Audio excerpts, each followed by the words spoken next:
আসসালামু আলাইকুম। আশা করি আপনারা সবাই ভালো আছেন।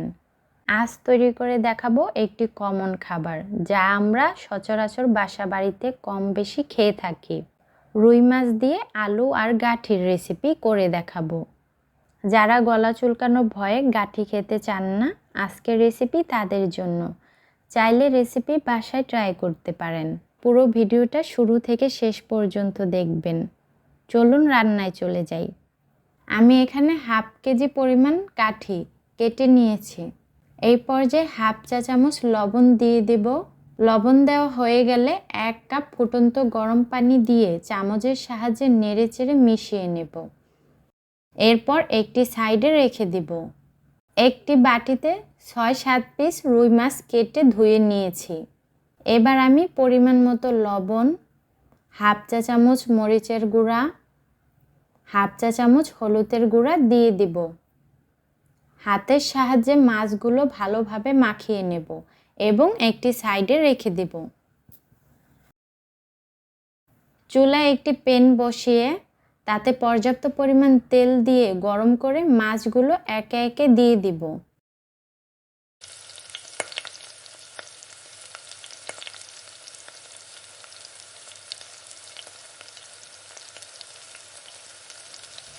মাছগুলো উল্টে পাল্টে ভেজে নেব।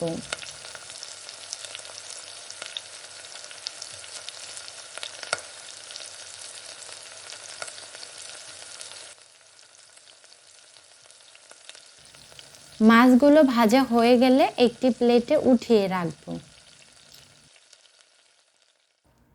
এই পর্যায়ে একটি কড়াইতে 1/4 কাপ রান্নার তেল দিয়ে দিব এবং হাফ কাপ পেঁয়াজ কুচির সাথে 7-8টি কাঁচামরিচ দিয়ে নেড়েচেড়ে একটু লালচে করে ভেজে নেব।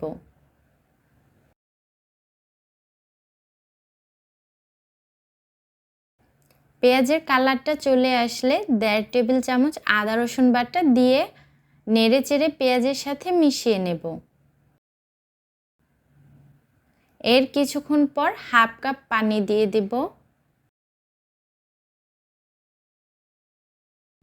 এই পর্যায়ে গুঁড়া মশলা অ্যাড করার পালা। 2 চা চামচ মরিচের গুঁড়া, 1 চা চামচ হলুদের গুঁড়া, 1 চা চামচ ধনিয়ার গুঁড়া দিয়ে ভালোভাবে মশলাগুলো মিশিয়ে নেব। এবার পরিমাণ মতো লবণ দিয়ে নেড়েচেড়ে মিশিয়ে নেব। মশলাগুলো কষানো হয়ে গেলে গাঠি ধুয়ে দিয়ে দিব। সাথে মাঝারি সাইজের 2টা আলু কেটে ধুয়ে দিয়ে দেব। আপনারা চাইলে আলু নাও দিতে পারেন, কিন্তু আলু দিলে টেস্টটা ভালো আসে। মশলাগুলোর সাথে আলু আর গাঠি দিয়ে ভালোভাবে মিশিয়ে কষিয়ে নেব। ঢাকনা দিয়ে ঢেকে দেব 3-4 মিনিটের জন্য। ফিরে এলাম 3-4 মিনিট পর। এবার আবারও নেড়ে চেড়ে দিব। আপনারা এইভাবে ঢেকে ঢেকে কষিয়ে নেবেন। আপনারা যত ভালোভাবে কষাবেন তরকারির স্বাদ তত ভালো আসবে। আবারও ঢাকনা দিয়ে দেব 3 মিনিটের জন্য। এবার ঢাকনা তুলে 2-3 কাপ পরিমাণ পানি দিয়ে দেব। আপনারা তরকারির ঝোলের পরিমাণ যদি বেশি বা কম রাখতে চান, সেই পর্যায়ে পানির পরিমাণ বাড়িয়ে বা কমিয়ে দিবেন। তরকারিতে বলক এলে ঢাকনা দিয়ে ঢেকে দিব গাঠি সেদ্ধ হওয়া পর্যন্ত। মাঝে মাঝে ঢাকনাটা তুলে নেড়েচেড়ে দিব। ঢাকনাটা তুলে নেড়ে দিব আর সেদ্ধ হয়েছে কিনা চেক করে নেব।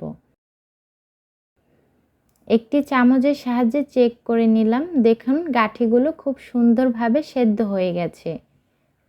এই পর্যায়ে ভেজে রাখা মাছগুলো একে একে দিয়ে দিব আর 2 মিনিটের জন্য রান্না করে নেব। রান্না হয়ে গেলে একটি ঢাকনা দিয়ে ঢেকে রেখে দেব। চাইলে রেসিপি বাসায় ট্রাই করতে পারেন। ভিডিওটি ভালো লাগলে আমাদের চ্যানেলটি সাবস্ক্রাইব করে পাশে থাকুন।